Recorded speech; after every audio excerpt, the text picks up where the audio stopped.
25 अगस्त को प्रदोष, भौम प्रदोष। सारे प्रदोषों में कामना सिद्धि की प्रदोष अगर मानी गई है तो भौम प्रदोष को माना जाता है, मंगलवार को माना जाता है। और उस दिन भौम प्रदोष के दिन प्रदोष काल में शिवजी के मंदिर में शंकर के शिवलिंग पर 3 जगह पर कनेर का पुष्प समर्पित करना प्रारंभ करें। पहला अशोक सुंदरी की जगह पर, दूसरा जहां शिवलिंग रखा हुआ है उस जलाधारी पर, कटी पर, और तीसरा शंकर भगवान के शिवलिंग पर पुष्प कनेर का रखना प्रारंभ कर दो। उसमें से अशोक सुंदरी वाले पुष्प को घर लेकर आना प्रारंभ कर दो। भौम प्रदोष के दिन 4 से 5 भौम प्रदोष करोगे और एक दिन मेरा बाबा तुम्हारा गर्भ ठहरा देगा और बाबा की कृपा से तुम्हारे घर में संतान।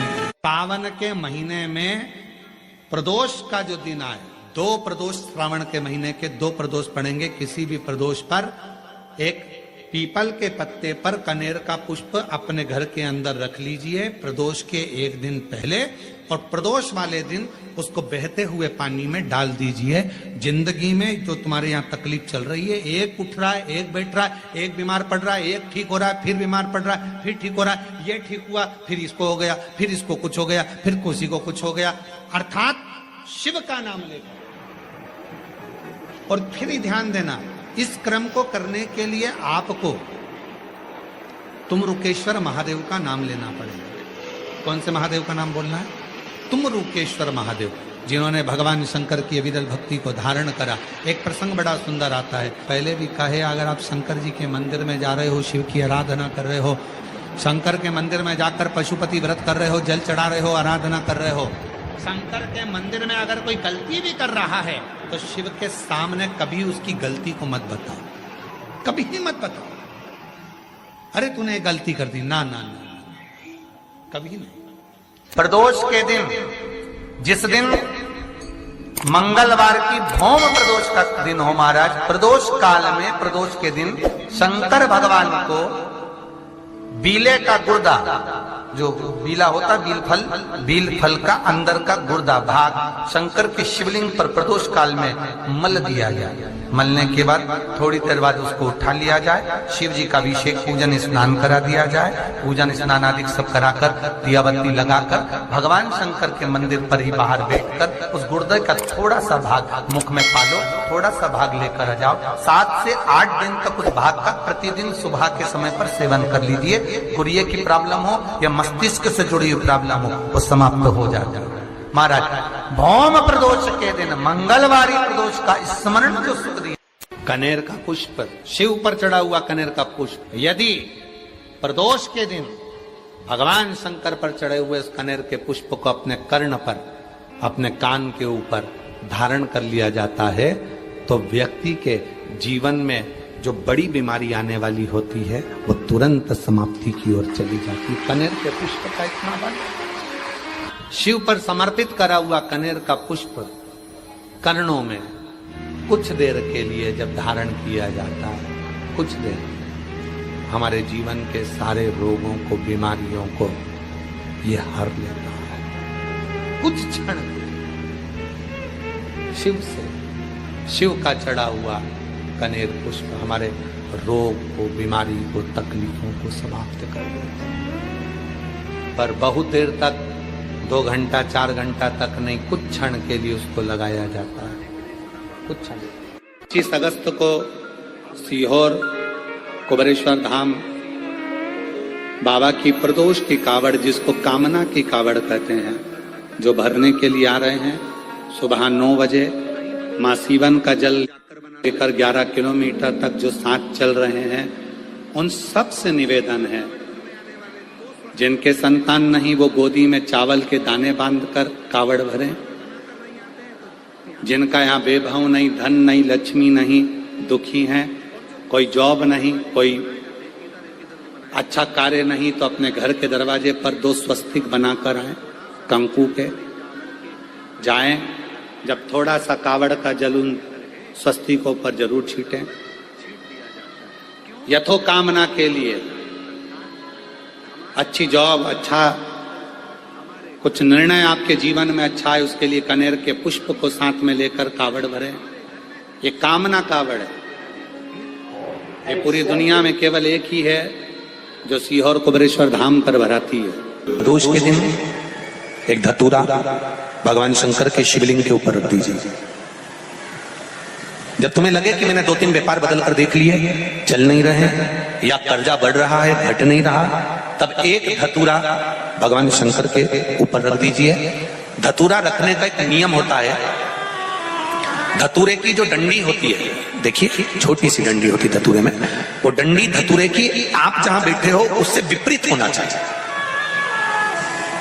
धतूरे की डंडी आप इधर बैठे हो तो धतूरे की डंडी उधर। अपने को लग रहा है कि व्यापार मैंने बदल लिया, 2 बार 4 बार 6 बार व्यापार बदल के देख लिया और कर्जा बढ़ रहा है, पर व्यापार भी नहीं चल रहा। फैक्ट्री डाली वो भी चल बंद हो गई, दुकान डाली वो भी बंद हो गई, कुछ काम करा वो भी बंद हो गया। जहां संबंध के लिए जाते हैं संबंध नहीं होता है, बेटा बेटी बड़े हो गए उनका कहीं जम नहीं रहा, बहुत प्रयास करके देख लिया पर हो नहीं रहा। तो प्रदोष के दिन धतूरे को रखिए और डंडी विपरीत दिशा की ओर हो और 1 लोटा जल धीरे धीरे उसी धतूरे के ऊपर आप चढ़ाना प्रारंभ कर दीजिए जो शिवलिंग के ऊपर रखा हुआ। महाराज हटकेश्वर महादेव का नाम लेते। कौन से महादेव? जम के बोलो जरा। हाटकेश्वर महादेव का नाम लेकर जो जल समर्पित करा जाता है और उस जल को समर्पित करने के बाद उसी धतूरे को वापस घर में ले आया जाता है। वापस लिया, उसके बाद तुम जिस कार्य में हाथ डालोगे और जो कार्य करना चाहोगे उसमें सफलता मिलना चालू हो जाएगी और कर्जा भी धीरे धीरे चूकना प्रारंभ हो जाएगा। संबंध नहीं हो रहे होंगे तो संबंध होना प्रारंभ। जैसे प्रदोष के दिन प्रदोष काल में जलाया गया दीप, प्रज्वलित करा गया दीप 5 स्थान पर फल देता है। कितने स्थान पर फल देता है? 5 स्थान पर। आप में से कितने लोग हैं जो प्रदोष के दिन दीप लगाने मंदिर जाते हैं या शंकर जी के मंदिर पहुंचते हैं? बहुत बहुत प्रणाम आपको, साधुता जानना चाहिए। अपना प्रदोष के दिन प्रदोष काल में लगाया गया दीपक 5 स्थान पर फल देता है। पहला स्थान, अगर हमको या हमारे परिवार में किसी को काल सर्प दोष है तो हमारा प्रदोष का लगाया गया दीपक कहीं पूजन मत कराओ, वो दीप जलाने से ही काल सर्प दोष समाप्त होता चलेगा। दूसरा स्थान पितृदोष। अगर किसी ने कह दिया कि तेरे घर में पितृदोष है, तेरे घर में, कई लोग बता देते हैं कि तुम्हारे घर में, कई माताएं पूछती हैं मेरे घर में बेटा नहीं, मेरे घर में 3 बेटी हो गई, 4 बेटी हो गई, 5 बेटी हो गई, बेटा नहीं है, बेटा नहीं है, तो किसी ने कह दिया पितृदोष है। अब तुम शंकर जी की पूजन कर रहे हो, शंकर जी पे जल चढ़ा रहे हो, शिव की स्तुति कर रहे हो, तो किसी किसी की यहाँ 3 बेटियों के बाद 4 बेटियों के बाद, एक माता ने तो लिखा है कि उसके यहाँ 2008 में उसके घर में लड़की ने जन्म लिया था, या 2008 में उसके घर में बच्चे ने जन्म लिया था, लड़की। उसके बाद फिर लड़की ने जन्म लिया और उसके बाद उसके घर में कोई पुत्र का योग नहीं बना। तब उसने प्रदोष के समय पर शाम को दिया लगाना प्रारंभ करा और 2008 में बच्ची जन्मी थी और अब 2024 में उसके घर में लड़के ने जन्म लिया।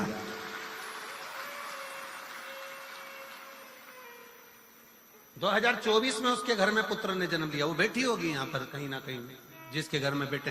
पहले की लड़की हुई, फिर 2 जुड़वा लड़की हुई, जुड़वा लड़की में से एक लड़की शांत हो गई, फिर आखिरी में बच्ची के कारण बस संतान प्राप्ति का योग नहीं बना। आखिरी में उसने फिर पुनः भगवान शंकर के प्रदोष काल में दीप जलाना प्रारंभ कर।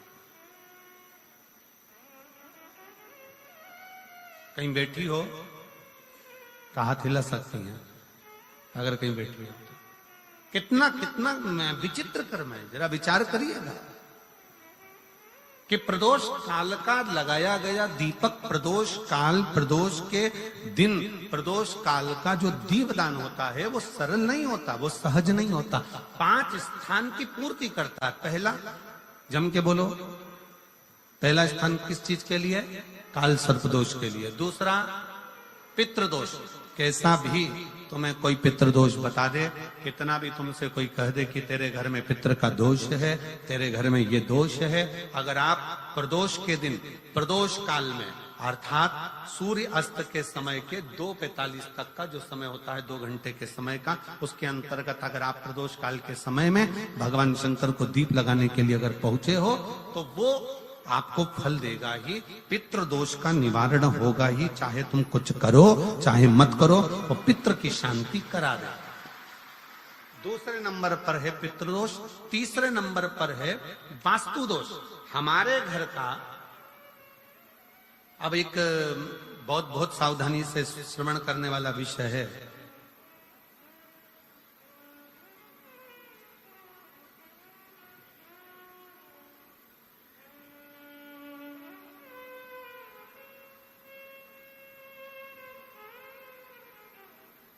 यदि वंश की वृद्धि नहीं है, 30 वर्ष शादी के हो गए, 40 वर्ष शादी के हो गए और औलाद है ही नहीं, डॉक्टर ने भी हाथ ऊंचे कर दिए, टेस्ट पे भी करवाया, आईवीएफ करवाया, सब कुछ तुमने करवा लिया, तो भी औलाद नहीं है, तब आखिरी में एक काम चालू करो, प्रदोष का दिन दोनों पति पत्नी व्रत चालू कर दो प्रदोष का, और प्रदोष काल में शाम के समय जाकर एक ही दिए में 2 लंबी बाती जानते हो ना, रुई की लंबी कपास की बाती 2, और दोनों बाती एक ही दिए में रखकर पति पत्नी दोनों उसको प्रज्वलित करना प्रारंभ करें, बाबा संतान देकर ही रहेगा, औलाद आएगी ही। दीप की जो बाती में अंतर आ जाता है, एक गोल बाती में और लंबी बाती में अंतर आता है, बहुत अंतर आता है। पितरों के लिए गोल बाती का प्रयोग बहुत कम होता है महाराज, देवी जी के लिए, माता रानी के लिए, जगत जननी के लिए गोल बाती का प्रयोग बहुत कम होता है महाराज, ध्यान रखिएगा। एक पित्र के लिए, एक जगत जननी जगदम्बा दुर्गा भवानी के लिए गोल बाती का प्रयोग कम होता है, लंबी बाती का प्रयोग ज्यादा होता है। क्यों? क्योंकि हमारे घर के कुल देवी और हमारे घर के पितर हमारे वंश की वृद्धि करें, इसलिए लंबी बाती रखी जाती है, जिससे हमारा वंश बहुत लंबा चले, बहुत उन्नति की ओर बढ़े, इसलिए लंबी बाती का प्रयोग किया। शिव महापुराण की कथा कहती है 5 जगह पर हमारा जलाया गया एक दीप जो प्रदोष के दिन प्रदोष काल में लगाया जाता है, 5 जगह पर भारी पड़ता है। पहले नंबर पर जम के बोलते जाओ, काल सर्प दोष, दूसरे नंबर पर पितृदोष, तीसरे नंबर पर घर का वास्तु दोष। हमारे घर में कितना भी वास्तु दोष है, कोई ने कह दिया यहाँ बाथरूम नहीं बनना थी, यहाँ पर शौचालय नहीं बनना था, यहाँ सीढ़ी नहीं बनना थी, वो सीढ़ी वहां बनना थी, ये सीढ़ी वहां बनना थी, तुम पूरा घर तोड़वा के देख लो, उसके बाद में जैसा वास्तु वाले वैसा करा कर देख लो, उसके बाद भी तुमको शांति नहीं मिले तो समझ लेना कि तुम्हारे घर में अब वास्तु दोष तो तुमने दिखाकर समाप्त कर लिया, फिर भी वो समाप्त नहीं हो रहा, तो प्रदोष काल का लगाया गया प्रदोष के समय का दिया आखिरी में वास्तु दोष को भी समाप्त कर देता है और उसमें भी फल प्रदान करता है। काल सर्प दोष, पितृदोष, वास्तु दोष। चौथे नंबर पर 1 रुपया कमाया, 1.25 रुपए खर्च हुआ, पैसा आया गया, ये चौथे नंबर का व्यापार में थोड़े दिन दुकान अच्छी चली, थोड़े दिन बैठ गए, थोड़े दिन